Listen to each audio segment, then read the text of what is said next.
Online Education. This is Devender sir, senior faculty. So మీకు తెలుసా 31st October special ఏంటో? అదేనండి. సో 31st అక్టోబర్, మరి 31st అక్టోబర్ని నేషనల్ యూనిటీ డే అని చెప్పి కేంద్ర ప్రభుత్వం సెలబ్రేట్ చేయడం జరుగుతోంది. మరి నేషనల్ యూనిటీ డే అని ప్రకటించడం, అలాగే నేషనల్ యూనిటీ స్టాచ్యూ అని చెప్పి ఇగో ఇక్కడ సర్దార్ వల్లభాయ్ పటేల్ గారి స్టాచ్యూని కూడా నిర్మించింది భారత ప్రభుత్వం. సో ఇక్కడ స్టాచ్యూ గురించి మనం మాట్లాడుకుందాం. ఇది నర్మదా నది పైన సర్దార్ సరోవర్ డ్యామ్ పైన నిర్మించబడిన స్టాచ్యూ ఇది. మరి నర్మదా నది సర్దార్ సరోవర్ డ్యామ్ పైన నిర్మించబడిన స్టాచ్యూ ఆఫ్ యూనిటీ. మరి ఇది సర్దార్ వల్లభాయ్ పటేల్ గారి గుర్తుగా నిర్మించబడింది వారి స్టాచ్యూ. మరి ఆ స్టాచ్యూని నేషనల్ యూనిటీ స్టాచ్యూగా ఎందుకు పిలుస్తున్నారు అంటే ప్రధానంగా ఇగో ఇది రీజన్. 1947లో భారతదేశానికి స్వాతంత్రం వచ్చే నాటికి 562 స్వదేశీ సంస్థానాలు ఉన్నాయి. 562 ప్రిన్స్లీ స్టేట్స్ ఇన్ ఇండియా. ఎప్పుడు? 1947. మరి 562 స్వదేశీ సంస్థానాలకు గాను 554 స్వదేశీ సంస్థానాలని ఇండియాలో విలీనం చేయడానికి ఎక్కడ కాంప్రమైజ్ కాకుండా ప్రయత్నించిన ఏకైక వ్యక్తి వల్లభాయ్ పటేల్ గారు. మరి ఆ కారణంగానే ఇలా ఉన్న భారత భౌతిక రూపం ఈ విధంగా మారిపోయింది. అందుకే వారిని ఏమంటున్నాం? Iron man of India. స్వదేశీ సంస్థానాలను భారత్లో విలీనం చేయడంలో ఎక్కడ కూడా చాయిస్ తీసుకోకుండా స్వదేశీ సంస్థానాల పాలకులని బెదిరించి కానీ, మెప్పించి కానీ, ఒప్పించి కానీ, ఆశ పెట్టి కానీ ఏదో ఒక విధంగా ఆ ప్రాంతాలను విలీనం చేయటం మాత్రం కామన్ గా జరిగింది.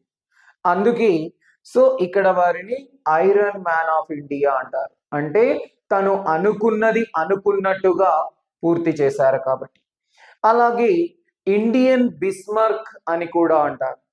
ఎందుకు అంటే జర్మనీ 3 ముక్కలుగా విభజించబడి ఉన్నప్పుడు ఆ జర్మనీకి పాలకుడుగా మారాడు బిస్మార్క్.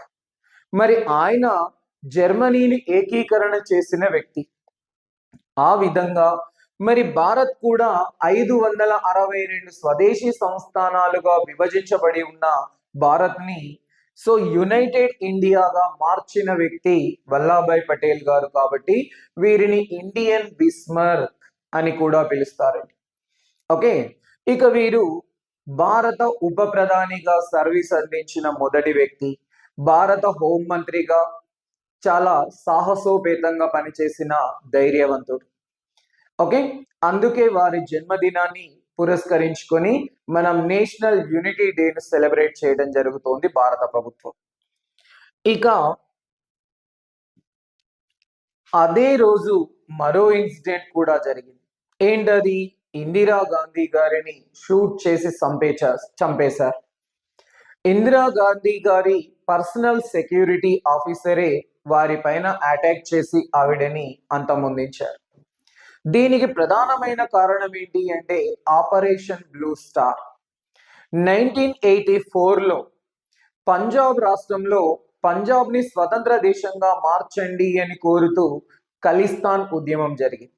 మరి ఆ ఖలిస్తాన్ ఉద్యమాన్ని అణిచివేయటంలో భాగంగా ఖలిస్తానీ తీవ్రవాదులని ఏరివేయటానికి ఖలిస్తాన్ తీవ్రవాదులు గోల్డెన్ టెంపుల్ ని ఆక్రమించుకొని గోల్డెన్ టెంపుల్ ని హెడ్ క్వార్టర్ గా మార్చుకొని ఖలిస్తానీ కార్యకలాపాలు చేపట్టడం జరిగింది.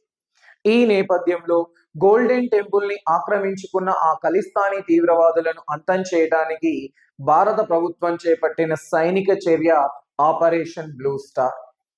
మరి దానికి ప్రతిఫలంగా ఖలిస్తానీ సపోర్టుదారుడైన ఇందిరా గాంధీ గారి పర్సనల్ సెక్యూరిటీ అధికారి ఆవిడ పైన దాడి చేసి చంపేశారు. కాబట్టి అక్టోబర్ 31, 1984లో ఇందిరా గాంధీ గారు ప్రాణాలు కోల్పోవడం జరిగింది. ఓకే, సో ఇది అక్టోబర్ 31 యొక్క ప్రత్యేకత. ఇక వల్లభాయ్ పటేల్ గారు, ఇందిరా గాంధీల గారి గురించి మనం ఒక లాంగ్ వీడియో కూడా చేద్దాం. సో మన ఛానల్ని ఫాలో అవ్వండి రెగ్యులర్గా. సో సబ్స్క్రైబ్ చేసుకోండి. లాంగ్ వీడియోస్, షార్ట్ వీడియోస్ రూపంలో ఎప్పటికప్పుడు అప్డేటెడ్ ఇన్ఫర్మేషన్ మీకు ఇవ్వడం జరుగుద్ది. యూటిలైజ్ చేసుకోండి. Thank you.